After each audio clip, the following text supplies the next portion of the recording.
yang yang digunakan untuk menjadi petunjuk bagi umat Islam dan dan tentunya untuk memahami Al-Quran tersebut juga nggak sekedar hanya membaca tapi juga butuh memahami arti, tentunya juga butuh penafsiran. Nah, dalam kitab At-Tafsir wal Mufassirun karya Muhammad Husain Az-Zahabi, beliau itu membagi beberapa fase ya atau tahap atau generasi dalam penafsiran. Yang pertama itu marhatul ula sebagaimana yang dibahas di kelompok sebelumnya itu, yaitu penafsiran di masa Rasulullah dan sahabat. Kemudian marhalatus tsani yaitu generasi kedua, yakni ini adalah berada di masa tabi'in. Nah, kita ke pengertian tabi'in dulu bahwa tabi'in itu apa? Tabi'in simpelnya adalah muridnya dari sahabat. Jadi seseorang muslim yang hidup di masa sahabat yang dan pernah bertemu langsung kepada sahabat. Sebagaimana pengertian sahabat yaitu orang muslim yang pernah bertemu Nabi Muhammad SAW. Oke, yang pertama adalah sumber penafsiran pada generasi kedua, yakni tabi'in. Setelah manusia semakin jauh dari masa Nabi dan sahabat, maka secara berangsur-angsur kesamaran itu semakin bertambah. Oleh karena itu dibutuhkan para penafsir yang bertugas mengatasi kesamaran ini. Maka terlaksanakanlah penafsiran Al-Quran sesuai tuntutan kesamaran masyarakat terhadap hukum. Jadi seperti kita tahu bahwa semakin lama Islam itu menyebar luas dan tentunya akan ada sebuah pemikiran-pemikiran di luar sana. Karena di saat itu nggak ada nabi, jadi di sana itu pasti ada perbedaan-perbedaan. Ini kemudian menurut Az-Zahabi dalam kitab At-Tafsir wa Mufassirun, beliau menyebutkan beberapa sumber penafsiran pada generasi kedua. Yang pertama adalah ini saya juga baca di Word juga ya, jadi nggak hanya di PPT. Yang pertama adalah sumbernya yaitu Al-Quran atau bisa kita kan bil ma'sur itu, jadi menafsirkan ayat dengan ayat yang lain. Yang kemudian adalah hadis-hadis yang diriwayatkan dari sahabat. Jadi sudah seperti kita ketahui bahwa para sahabat itu di menafsirkan dari sebuah ayat. Nah, itu dinukil oleh para tabi'in. Yang ketiga adalah penafsiran sahabat terhadap Al-Quran itu sendiri. Jadi penafsiran sahabat tadi itu kemudian dinukil juga. Kemudian ya ini yang menjadi beda dari generasi sebelumnya adalah informasi dari para ahli kitab. Ya karena di saat itu banyak orang-orang yang dari ahli kitab Nasrani Yahudi itu masuk Islam dan tentunya orang-orang yang masuk Islam tersebut nggak kosong sama sekali ya tentang pengetahuan agama. Di sana di kitabnya juga pasti ada cerita-cerita atau tuntunan yang diajarkan oleh agama sebelumnya. Maka tentunya tabiin saat itu yang mu'alaf yang dari ahli kitab ke Islam pasti juga akan mengaitkan Al-Quran dengan Israiliyat. Ya. Israiliyat itu bisa dikatakan jadi sebuah literatur yang berasal dari kitab-kitab ahli kitab sebelumnya itu. Nah, ini nanti yang akan menjadi sebuah perdebatan tentang sumber yang Israel ini. Kalau dalam masa ini bisa dikatakan masuk bab pembelajaran di Ad-Dakhil fi Tafsir. Kemudian yang terakhir adalah ijtihad. Ijtihad itu menjadi salah satu sumber tafsir juga karena ya perintah Al-Qur'an sendiri itu juga afala ta'qilun dan lain sebagainya. Menafsirkan Al-Qur'an birra'yi jika ini ya. Kemudian yang kedua adalah madrasah tafsir pada tabi'in atau munculnya sekolah tafsir. lagi-lagi kami merujuk banyak di karangannya Az-Zahabi itu ya, At-Tafsir wal Mufassirun yang C ya.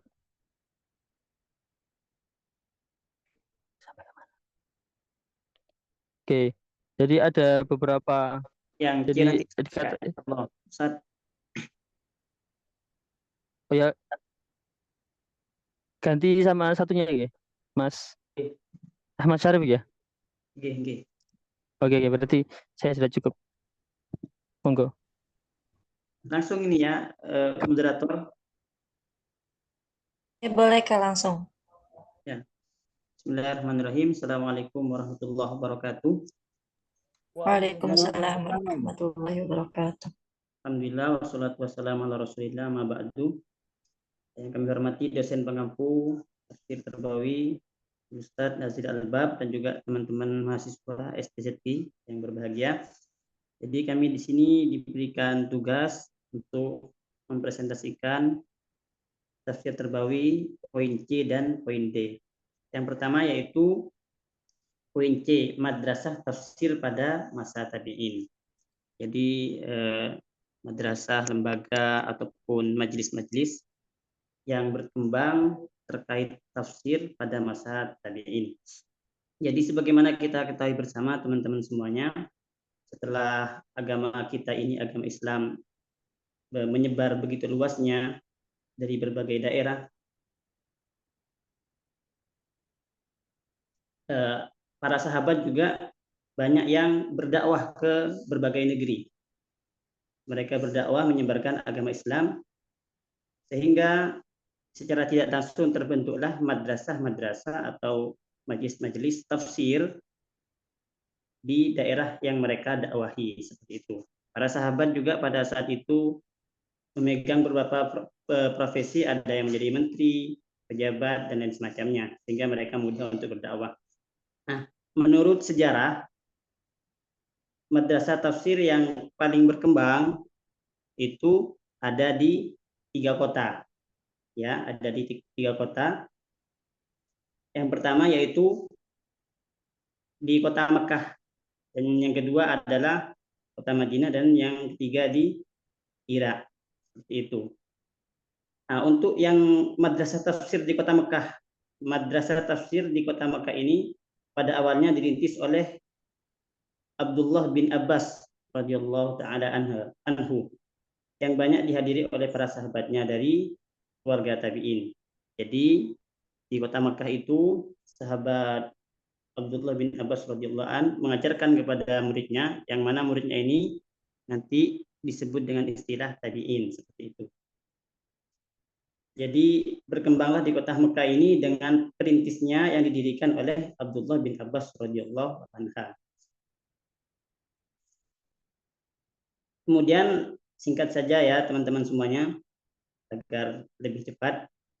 Yang kedua, madrasah tafsir di Madinah. Di kota Madinah ini terdapat banyak sahabat yang bermukim, lalu mereka membuat majelis untuk para pengikutnya. Dan di tempat itu pula mereka mengajarkan kitab Allah dan sunnah Rasulullah, yaitu hadis Nabi. Maka dengan demikian berdirilah madrasah tafsir secara tidak langsung. Pada madrasah tafsir tersebut banyak para tabi'in yang belajar kepada sejumlah tokoh mufassir terkenal dari kalangan sahabat. Yang paling terkenal dan paling banyak sampai kepada kita adalah riwayat tafsir dari madrasah yang didirikan oleh sahabat yang bernama Ubay bin Ka'ab. Jadi teman-teman, kalau di kota Mekah tadi yang paling terkenal pendirinya adalah Abdullah bin Abbas radhiyallahu anhu, sedangkan di kota Madinah yang terkenal pendirinya adalah sahabat yang bernama Ubay bin Ka'ab. Seperti itu. Lalu sahabat Ubay bin Ka'ab ini mengajarkan kepada muridnya yang disebut dengan sebuah istilah tabi'in, seperti itu. Sehingga berdirilah madrasah tafsir di kota Madinah di masa tabi'in. Di antara murid-murid dari madrasah Ubay bin Ka'ab ini yang cukup terkenal di antaranya adalah 3 orang, yaitu Zaid bin Aslam, Abul Aliyah, dan Muhammad bin Ka'ab Al-Kurdi. Jadi itu sejarah madrasah tafsir di kota Madinah. Dan juga sebagaimana Al-Imam Syekhul Islam Ibnu Taimiyah rahimahullah taala pernah mengatakan bahwasanya di kota Madinah inilah pusatnya tafsir di seluruh dunia. Seperti itu kata beliau. Jadi yang perlu kita garis bawahi, kalau di kota Mekah pendirinya madrasah tafsir adalah Abdullah bin Abbas radhiyallahu anhu, sedangkan di kota Madinah pendirinya adalah sahabat Ubay bin Ka'ab, dan murid-murid beliau adalah para tabi'in semuanya. Masuk kepada kota yang ketiga, yaitu di Irak, di negeri Irak, kota Irak. Seperti itu, madrasah tafsir di Irak. Sekarang kita berbicara madrasah tafsir di Irak ya teman-teman semuanya. Untuk yang di Irak, dari kalangan sahabat banyak yang mengajarkan tafsir di Irak. Hanya saja orang yang pertama kali mengajarkan tafsir dan mendirikan madrasahnya adalah Abdullah bin Mas'ud. Jadi pendiri yang terkenal, yang familiar di umat Islam itu untuk madrasah tafsir di Irak adalah sahabat Abdullah bin Mas'ud. Sebenarnya bukan hanya beliau saja, banyak sahabat-sahabat Nabi yang berdakwah, menyebarkan agama Islam, bermajelis, sehingga mendirikan madrasah tafsir di kota Irak. Cuman yang lebih familiar, yang lebih terkenal adalah Abdullah bin Mas'ud. Kalau tadi di kota Mekah ada sahabat Abdullah bin Abbas radhiyallahu anhu, sedangkan di kota Mekah di kota Madinah ada sahabat Ubay bin Ka'ab pendirinya, sedangkan di Irak ada sahabat Nabi yang bernama Abdullah bin Mas'ud. Seperti itu. Itu sejarah singkat berdirinya madrasah tafsir pada masa tabi'in di kota tersebut, di 3 kota besar, yaitu kota Mekah, Madinah, dan Irak. Namun kata Al-Imam Syekhul Islam Ibnu Taimiyah rahimahullah taala, di kota Madinah lah pusatnya ilmu tafsir seluruh dunia. Seperti itu. Baik, lanjut ke yang D.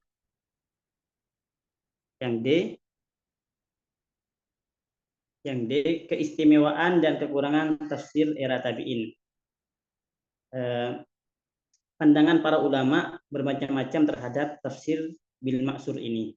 Maksud tafsir bil ma'sur adalah tafsir pada 3 generasi, yaitu generasi Nabi kita, Nabi Muhammad SAW, generasi sahabat, dan generasi tabi'in. Namun lebih kita fokuskan di era tabi'in. Jadi yang disebut dengan tafsir bil ma'sur yaitu 3 masa tersebut, masa Nabi, masa sahabat, dan masa tabi'in. Namun kita lebih fokuskan kepada masa tabi'in.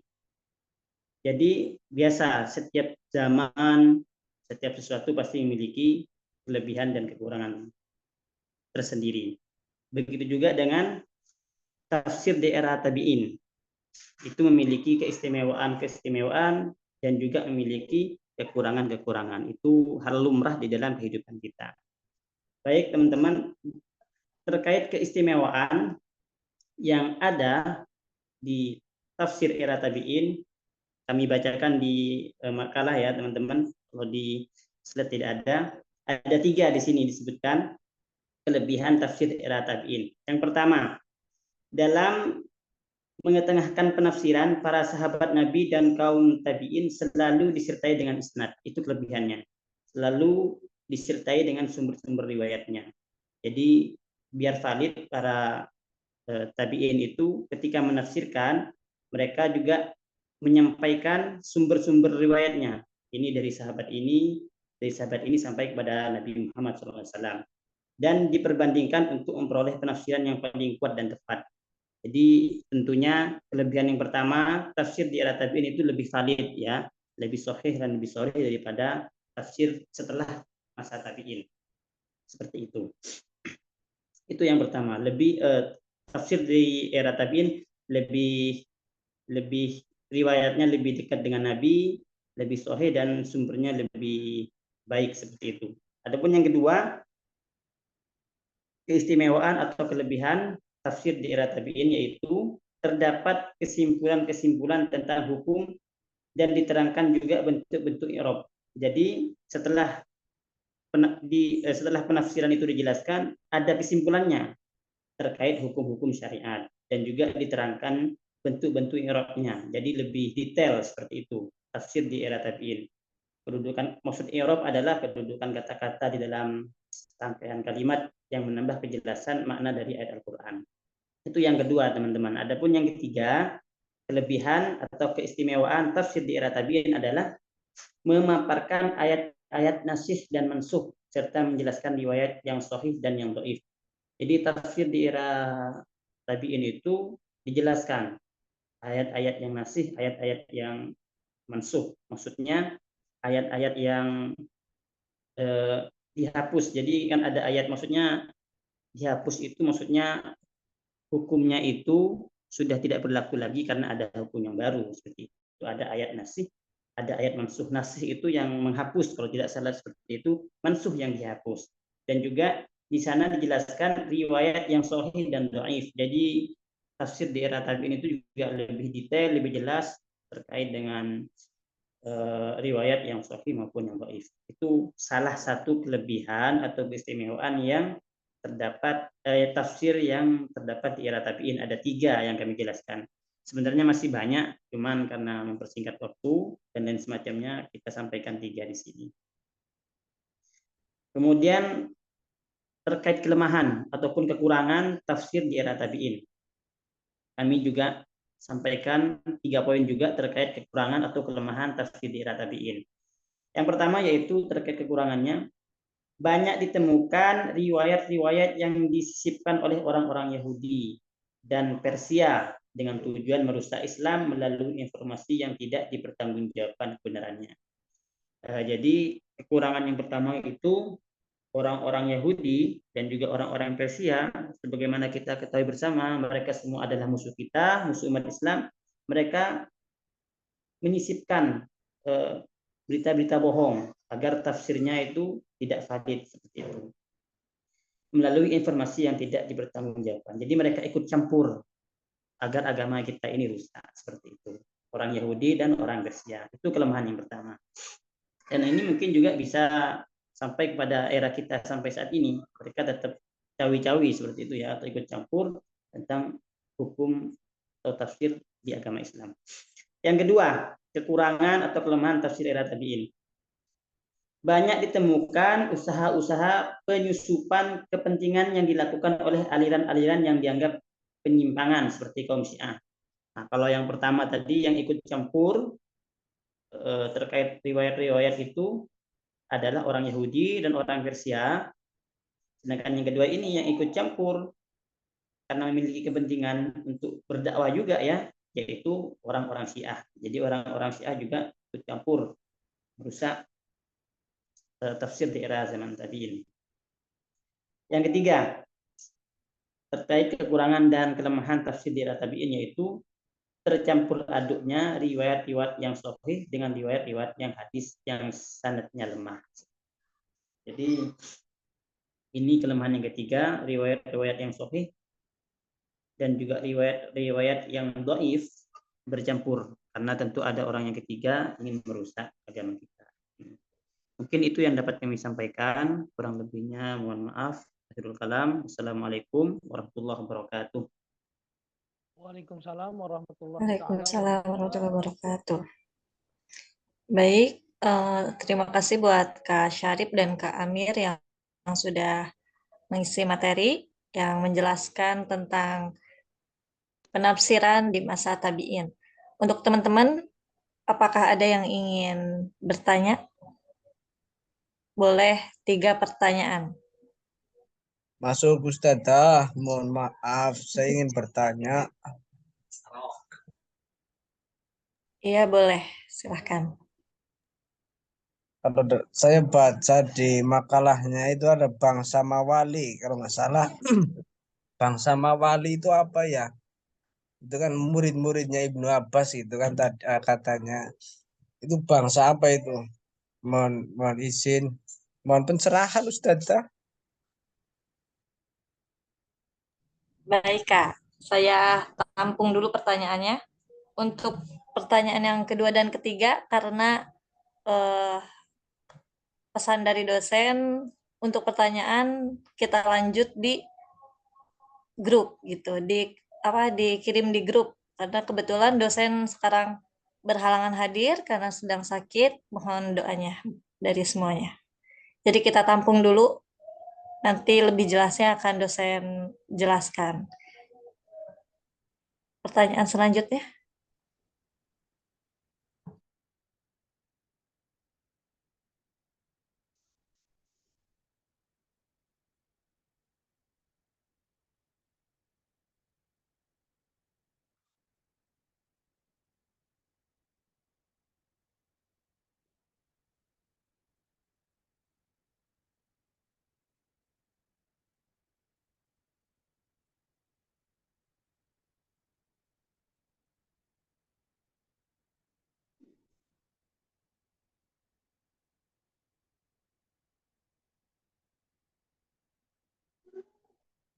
Ada yang ingin ditanyakan atau ada yang belum dipahami?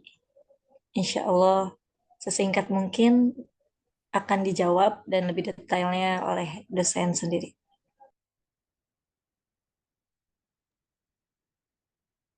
Izin bertanya, Kak. Boleh, Kak. Ya. Kan wajah-wajah bacaan Al-Quran tuh kan berbeda-beda. Apakah ini memengaruhi tafsir Al-Quran atau tafsirnya tetap sama? Suara saya jelas? Jelas, Kak. Baik. Wajah-wajah apa? Al-Quran Bacaan, kan ya, bacaan berbeda. ya, Apakah tafsirnya beda atau sama seperti itu ya, Kak ya? iya. Baik, Terima Kak. kasih, Kak. Oke.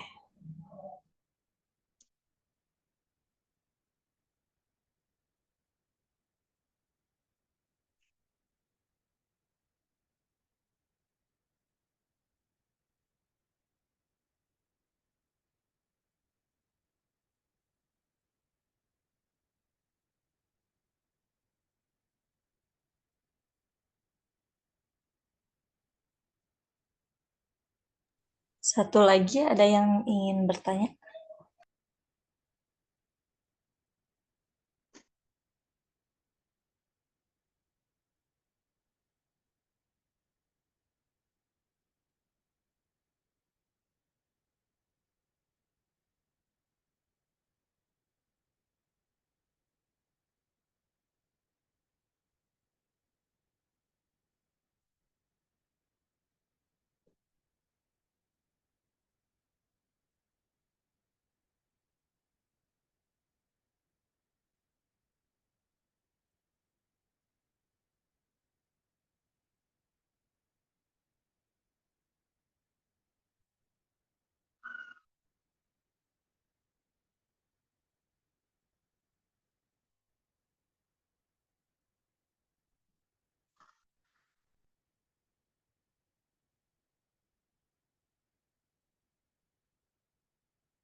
Saya tunggu sampai 14.40 mungkin ya untuk yang mau bertanya. Namun kalau 14.40 tidak ada yang bertanya, insya Allah langsung kami jawab.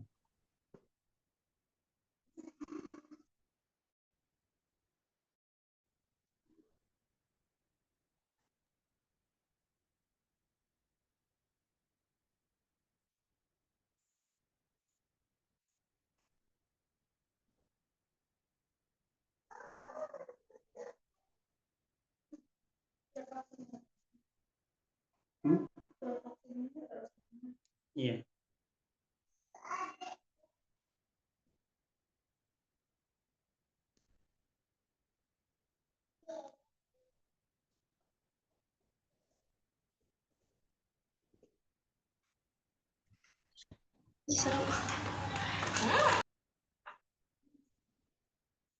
Sahilah ya.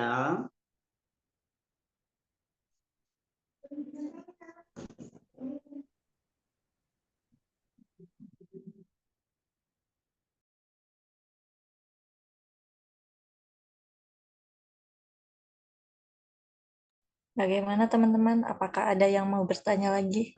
Atau ada yang belum sama-sama belum paham gitu? Atau langsung dijawab saja?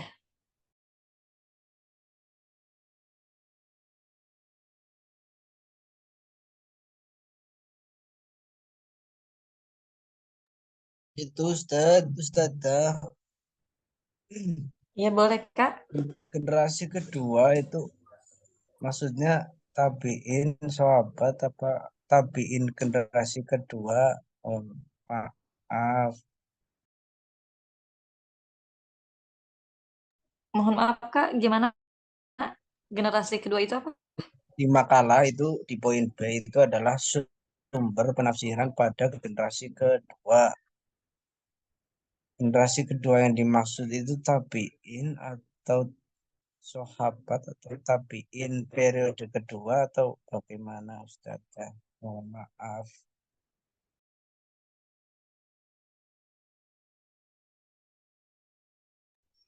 Eh, maaf, seperti ini bukan sumber generasi kedua itu yang dimaksud tabiin sahabat atau bukan seperti itu Kak? Iya Kak. Baik Kak.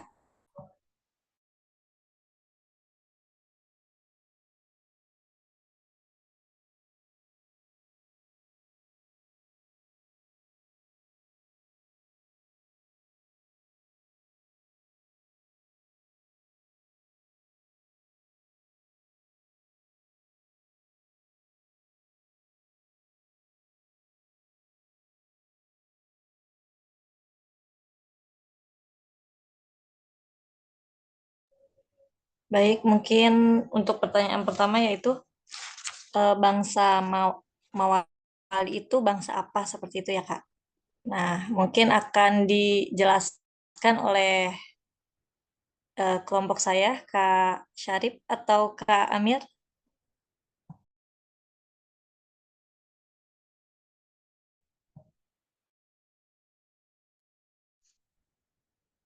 Bangsa Mawali ya. Baik Kak, silahkan. Bangsa Mawali Tadi itu bangsa apa? Pertanyaan. ya, tadi di makalah di halaman berapa bangsa Mawali? Teman-teman penanya.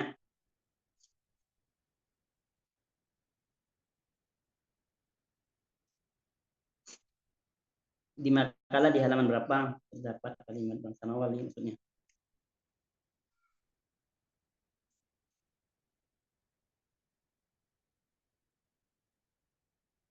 Kak Nasrul tadi ya bertanya ya. Maulana. Ustaz Maulana. Kak, Yang bertanya apa namanya? Kak, Bangsa Mawali itu. Yogi Amora, Ustadz Yogi Amora, Ustadz Yogi Oh, Amora. Bang Yogi Amora. Ya di halaman berapa makalahnya? Biar kita sama-sama buka setelah itu dan Halaman 6 apa 7 ya tadi ya?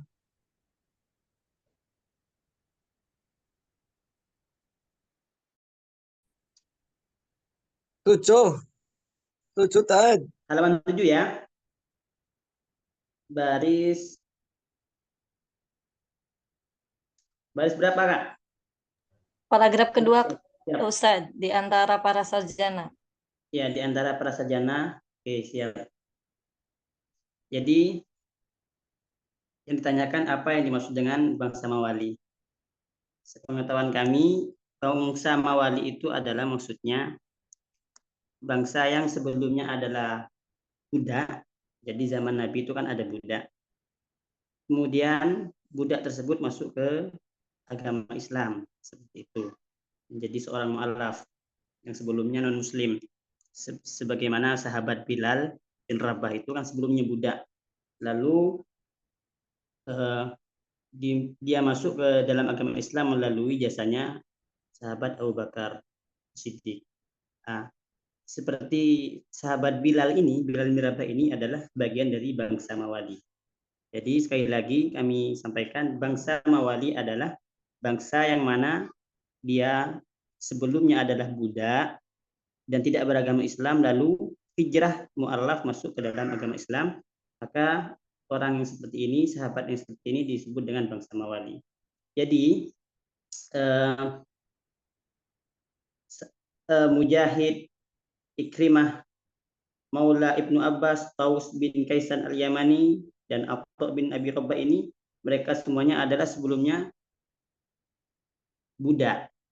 ya, budak, lalu masuk ke dalam agama Islam, hijrah, lalu dia belajar kepada Nabi kita, dan dia menjadi orang besar, menjadi mufasir, maka mereka disebut dengan bangsa Mawali. Itu sedikit jawaban dari kami, mungkin nanti disempurnakan oleh yang lebih paham dan juga dosen kita, seperti itu. Terima kasih, Kak. Baik, Kak Syarif, terima kasih atas jawabannya. Untuk Kak Yogi, bagaimana untuk jawabannya? Makasih Ustaz atas informasinya. Sama-sama. Baik.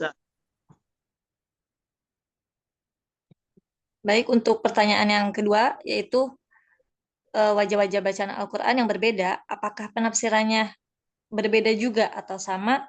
Itu akan dijelaskan akan dijelaskan singkat oleh Kak Amiruddin. Baik, terima kasih. Jadi, apakah perbedaan bacaan dalam qiraat Al-Quran itu mempengaruhi tafsir? Jawabannya iya. Itu mempengaruhi dalam makna dan tentunya akan berimbas kepada penafsiran. Contoh ayatnya adalah tentang mohon maaf, tentang hubungan suami hubungan suami istri ya. Yang ayatnya wa yas'alunaka 'anil mahid qul huwa adzan fa'tazilun nisa fil mahid wa la taqrabuhunna hatta yatahurun. Ada yang baca yatahurun, ada juga yang baca yatoharna. Yatohar. Nah, itu dari situ saja juga sudah memiliki bedaan makna dan penafsiran. Untuk imam yang membaca yatohurun, artinya itu kan tidak boleh tidak boleh berhubungan suami istri itu hingga terputusnya darah haid. Yatuhun itu suci maksudnya adalah ya sekedar putusnya darah haid, jadi nggak harus mandi dulu. Sedangkan kalau ada yang membaca ya tohar, imam-imam yang ya tohar, itu artinya adalah terputusnya darah haid dan juga harus suci dulu. Suci dulu berarti ya harus mandi dulu itu. Jadi kan beda, yang awal itu bahwa yang penting haidnya sudah selesai, meskipun belum mandi itu boleh jima. Sedangkan kalau ya tohar itu harus mandi dulu, baru boleh berhubungan suami istri. Seperti itu.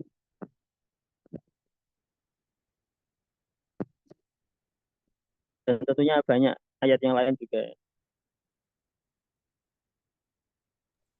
Baik, terima kasih Kak Amir. Bagaimana buat Kak Asri jawabannya?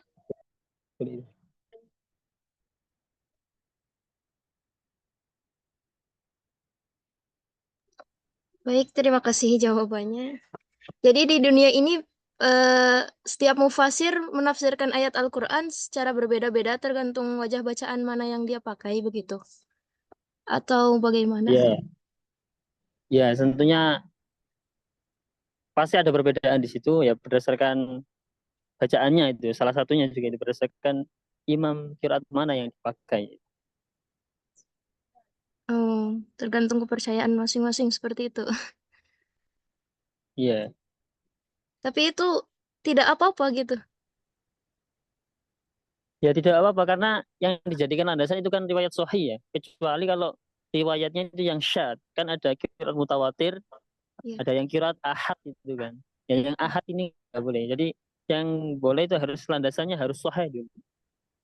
Oh, baik. Baru nanti penafsirannya memunculkan penafsiran yang berpotensi benar. Karena kan penafsiran itu yang katanya ada yang mengatakan penafsiran itu relatif gitu.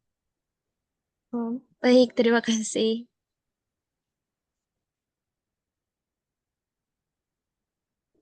Baik, terima kasih buat Kak Amir.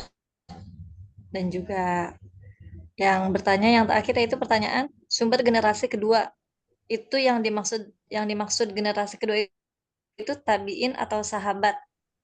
Untuk yang menjawab boleh Kak Syarif atau Kak Amir lagi.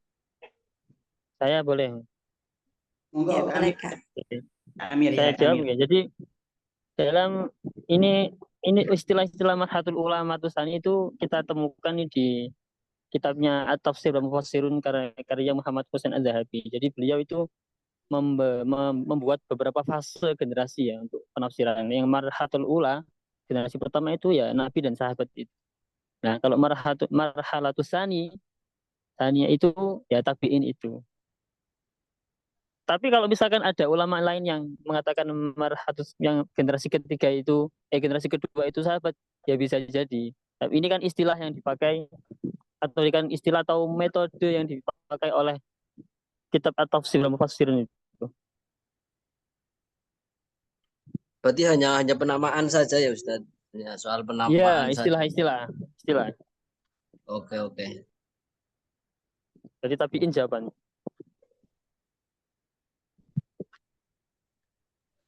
Oke, baik buat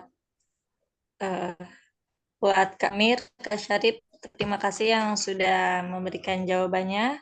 Semoga yang bertanya semuanya puas, juga buat kita semua semoga menjadi ilmu tambahan. Kesimpulannya dari makalah, langsung saja kesimpulan dari makalah kami yaitu proses penafsiran telah mulai sejak masa Nabi Muhammad SAW. Penafsiran pada masa Nabi bersumber dari Al-Quran, juga hadis-hadis Nabi, yaitu berupa perkataan ataupun perbuatan beliau. Setelah Rasul wafat, proses penafsiran tetap berjalan yang dilanjutkan oleh para sahabat. Adapun langkah-langkah yang ditempuh para sahabat dalam penafsiran ayat-ayat Al-Quran, beberapa langkah. Yang pertama, meneliti kandungan ayat-ayat Al-Quran. Yang kedua, merujuk kepada penafsiran Nabi.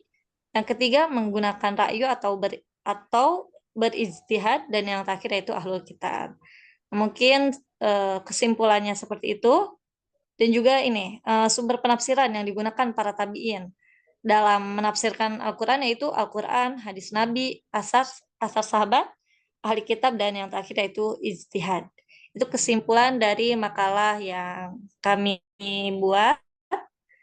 Dan terima kasih buat teman-teman semua. Sebelum kami tutup, mohon doanya kepada untuk dosen kita yaitu Ustadz Nasril yang sedang sakit. Semoga Allah angkat penyakitnya. Dan juga buat saudara-saudara kita yang sedang sakit dimanapun, semoga diangkat penyakitnya. Dan buat kita yang sehat, semoga diberikan keberkahan umur, juga kebaikan. Bibarakatimul Quran, nasalluka jabashirul Fatihah.